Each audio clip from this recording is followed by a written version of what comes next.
Hello viewers, welcome to my YouTube channel Paramount English study with Rajan sir. जैसा कि आप लोग वेट कर रहे हैं वेटिंग लिस्ट का, वेटिंग लिस्ट में आज आप लोगों को जानकारी मिलेगी कि साइंस, संस्कृत और इंग्लिश का हमने सेकंड पार्ट जो कहा था वो भी आज अवेलेबल है, और संस्कृत और साइंस का क्या है इस कंडीशन वो भी आज आपको पता चलेगा। नेक्स्ट एडवर्टीजमेंट के बारे में वो जानकारी मिलेगी।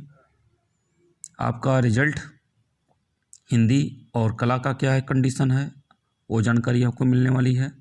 सामाजिक विज्ञान में इंटरव्यू शेड्यूल और इंटरव्यू कब तक हो सकता है, क्या अब तक हुआ, आगे की क्या स्थिति कंडीशन है, इसकी जानकारी आपको मिलेगी। इन सारे चीज़ों के साथ आज का वीडियो बहुत ही इम्पोर्टेंट है, तो देखते रहिए वीडियो को लास्ट तक। पहले आपको बताते हैं एडवर्टीजमेंट के बारे में। एडवर्टीजमेंट को लेकर के जो तदर्श शिक्षकों का ब्यौरा था, डिटेल था, उसमें ये भी बात साफ हो चुका है कि भारांक उनको वेटेज तो मिलेगा और अच्छा वेटेज मिलेगा। अब ये है कि सीटों की संख्या उस सापेक्षिक नहीं बढ़ाए रहे हैं, वो उसी में भी अभी तक जो है डिसीजन हो रहा है कि उसी को ही दिया जाएगा।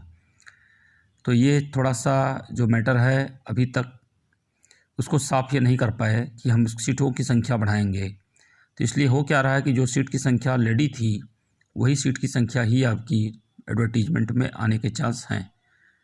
16-17 तक एडवर्टीजमेंट आने का चांस है। इसके बाद आता है रिजल्ट, हिंदी और कला का रिजल्ट। हिंदी का रिजल्ट जैसे कि मैटर जो भी है उसमें आपको बताए थे इस सप्ताह के अंदर हिंदी टीजीटी का रिजल्ट आ जाएगा। पीजीटी कला और टीजीटी का कला का रिजल्ट जो था, कोर्ट ने ये जो डिसीजन दिया है कि अब नए लोगों को किसी को इंटरव्यू नहीं कराना है। जैसे कि जो ऑब्जेक्शन था लोगों का कि उनके समकक्ष जो डिग्री थी और उस प्राविधान में वो जो नया रूल था एडवर्टीजमेंट का उसके अनुसार वो नहीं आ रहे थे, लेकिन उन्होंने ये कहा था कि हमारा इंटरव्यू कराया जाए। कोर्ट में गए थे, कोर्ट ने कहा नहीं, अब साक्षात्कार नहीं हो सकता, जो हुआ है उसी को ही रिजल्ट डिक्लेयर करना है।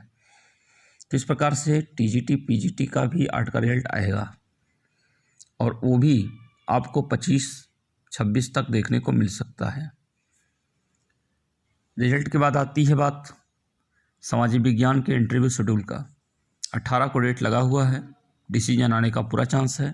उसके बाद आपका इंटरव्यू शेड्यूल जारी होगा और सब मिला के 20 से 22 दिन के अंदर साक्षात्कार भी शुरू हो जाएगा, ये जानकारी मिली है। नेक्स्ट जो वेटिंग लिस्ट की कंडीशन है, वेटिंग लिस्ट में साइंस का लगभग आंकड़ा करीब हम पहुंच चुके हैं। इस सप्ताह ही आपको साइंस का डिटेल मिलेगा, उसमें कैटेगरी वाइज भी डिजिट वाइज भी आपको आंकड़े सब मिलेंगे, जैसे आपको इंग्लिश में देखने को मिला है। आप समझ सकते हैं ये वर्क बहुत टफ है, इसलिए टाइम इसमें लग रहा है। और संस्कृत का भी प्रयास चल रहा है, संस्कृत तो साइंस हो सकता, दोनों हम एक साथ दे दें वेटिंग लिस्ट का कंडीशन डाटा, और नहीं तो पहले साइंस का आएगा उसके बाद संस्कृत का आ जाएगा। अब बात आती है नेक्स्ट इंग्लिश पार्ट 2। हमने जैसा कहा था कि एक डाटा जो ओबीसी और एससी और अदर का है, उसमें आपको बता दें कि ओबीसी में जो सीट की संख्या आपको बताए थे 59, वो 59 एकदम एक्यूरेट है, उसमें परेशान होने की आवश्यकता नहीं है। अब ये लगता है कि 295 सीट जनरल की हो गई तो 59 क्यों ओबीसी का रह गया, तो ऐसा इसलिए हो गया, इसको आप समझने की कोशिश करेंगे तो समझ में आ जाएगा। अब आप लिस्ट लेकर के बैठेंगे, जब उसको समझेंगे तो और अच्छी तरह से समझ में आएगा। अब सुनिए, ओबीसी की सीट क्यों 59 हो पा रही है 464 में, ये ध्यान देना है। आप ये ध्यान रखेंगे कि जनरल की मेरिट कितनी गई थी 355 और ओबीसी की कितनी गई थी 336। तो 336 अगर कोई ओबीसी ऊपर रहा है 336 के ऊपर तो ऑलरेडी सेलेक्ट ही है ना, लेकिन जनरल वाले 336 से अगर ऊपर हैं तो क्या वो सेलेक्ट हैं? नहीं ना, वो कब सेलेक्ट हैं? जब 355 पे पहुँचे हैं तब सेलेक्ट हैं। तो 355 से बिलो और 336 से अबव वाले जितने भी बचे हुए हैं, बीच में जितनी भी डिजिट आ रही हैं, उसमें कौन कैंडिडेट हैं? वो जनरल कैटेगरी के हैं। यस, ये है पॉइंट, इसीलिए वो संख्या जनरल की ज़्यादा है, नेचुरल है वो।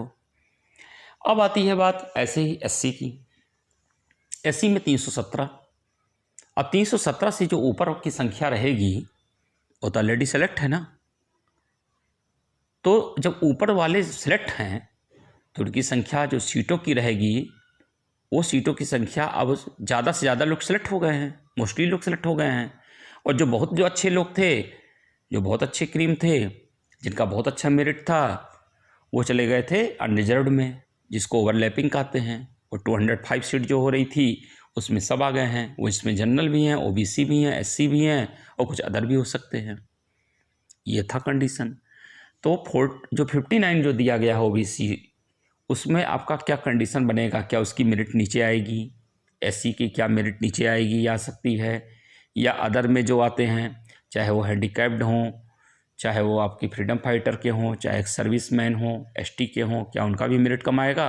हाँ आएगा। कैसे बता रहे हैं, देखिए। आपका 4 से 7 डिजिट OBC में कम आएगा, मेल फीमेल को दोनों को कह के बता रहे हैं। 4 से 7 डिजिट नीचे आ सकता है, यानी कि यह आ सकता है आपका मेरिट OBC का 332 और ये आ सकता है 329। ये ध्यान रखिएगा, यहाँ से आ सकता है 329 से 332 के बीच में आपका OBC का मेरिट नीचे डिजिट आ सकता है वेटिंग लिस्ट आने की कंडीशन में। और उसी तरह से SC में आपका जो कंडीशन है वो 6 से 8 डिजिट नीचे आ सकता है। तो 317 से 6 से 8 डिजिट आप नीचे कर दीजिए, तो आपका चला जा रहा है वो कितने पर? वो चला रहा है आपका 309 पर।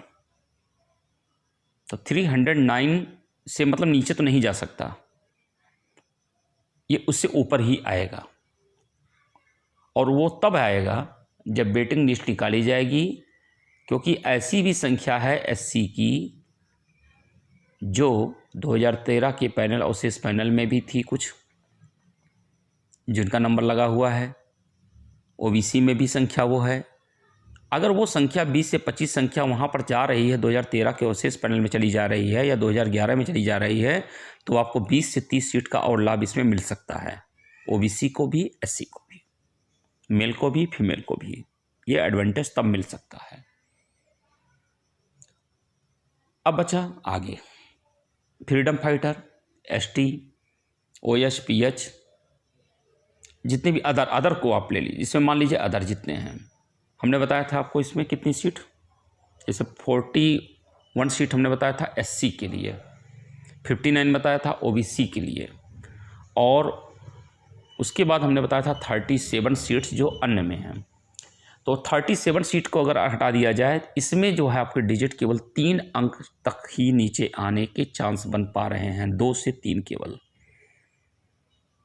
2 से 3 डिजिट ही नीचे आ सकता है। अब जितना भी मेरिट आप लोगों का है देख सकते हैं, ST वाले भी देख सकते हैं, PH के देख सकते हैं, फ्रीडम फाइटर के, जो भी उनकी मेरिट आई है उसमें ज़्यादा से ज़्यादा 2 डिजिट या 3 डिजिट ही नीचे आ सकता है, इससे नीचे नहीं आने वाला है, ये श्योर हो जाइए आप।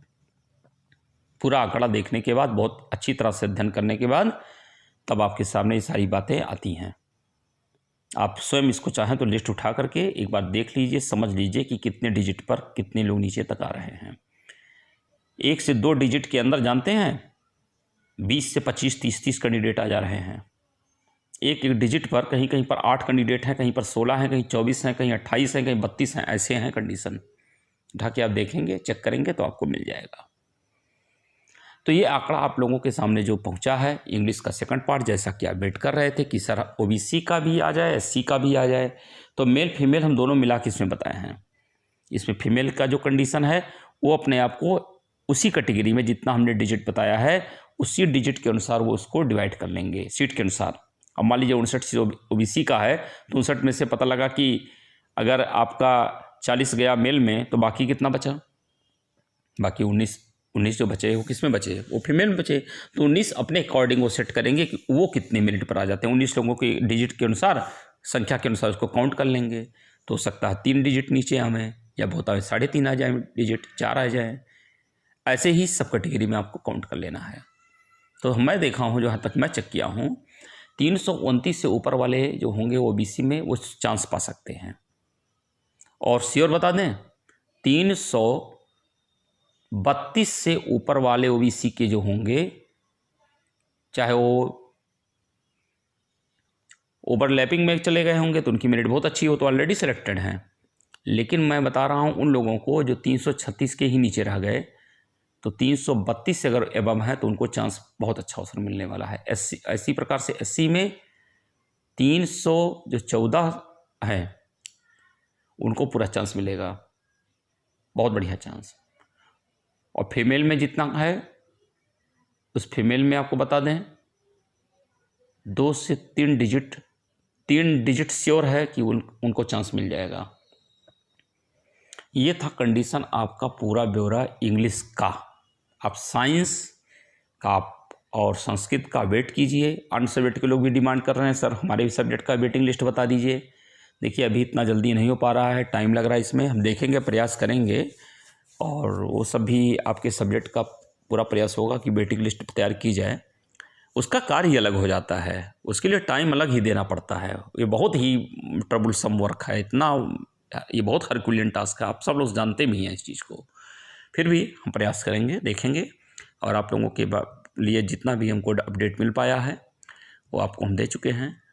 और जैसा ही जानकारी हमको कोर्ट के द्वारा या बोर्ड के द्वारा जो मिलती है वो आप तक पहुँचेगी। आपका विश्वास भरोसा हमारे चैनल पे बना रहे इस तरह से।